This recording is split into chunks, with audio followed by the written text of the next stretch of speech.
Let's do something a little unusual today. Instead of arguing with conspiracy theories or trying to swat them down one by one, I want to do something calmer. I want to revisit some of the COVID vaccine conspiracies that were loud, emotional, and frightening at the same time at the beginning of the COVID pandemic. And then we can see what time has itself done to it. And then we can see what time itself has done to them. Because time is a very good fact checker.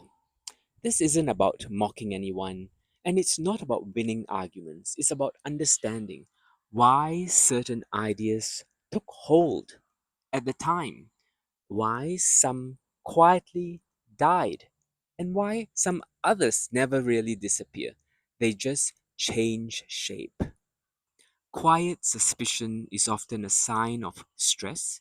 When the world feels chaotic, the mind looks for ways, looks for something to feel steady.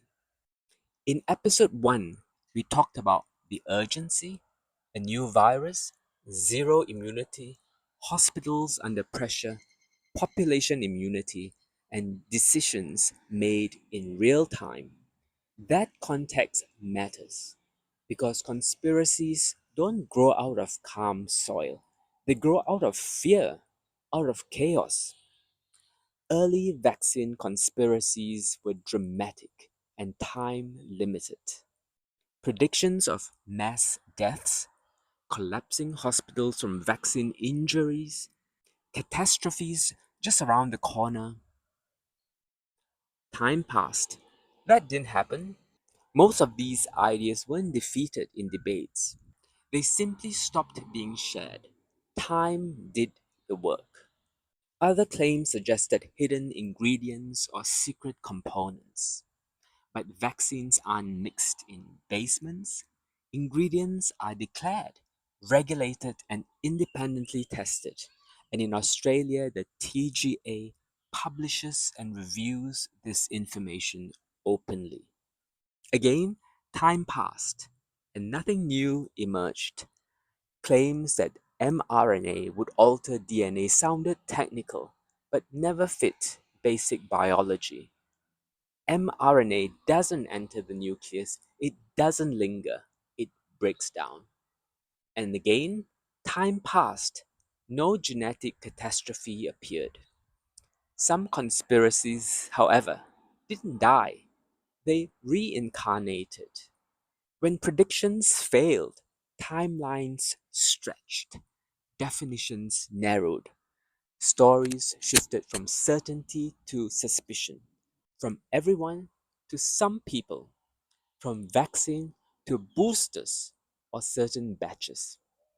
That shift is important because when a belief can always change shape to avoid being wrong, it stops being a hypothesis and becomes an identity. Medicine also did what it always does.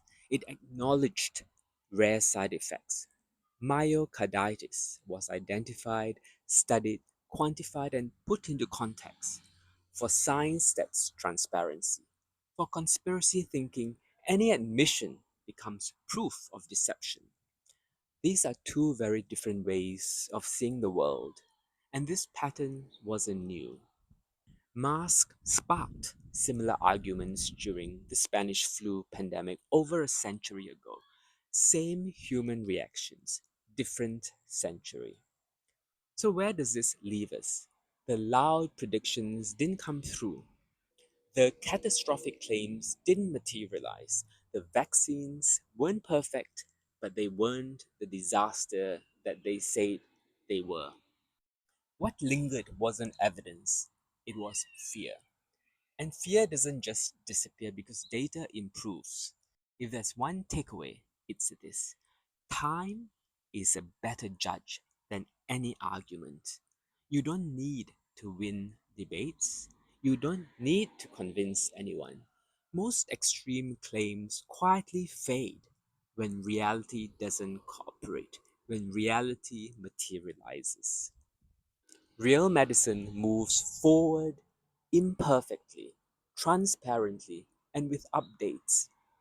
In the next episode, we'll talk about how to think clearly about medical risk without fear and without blind faith.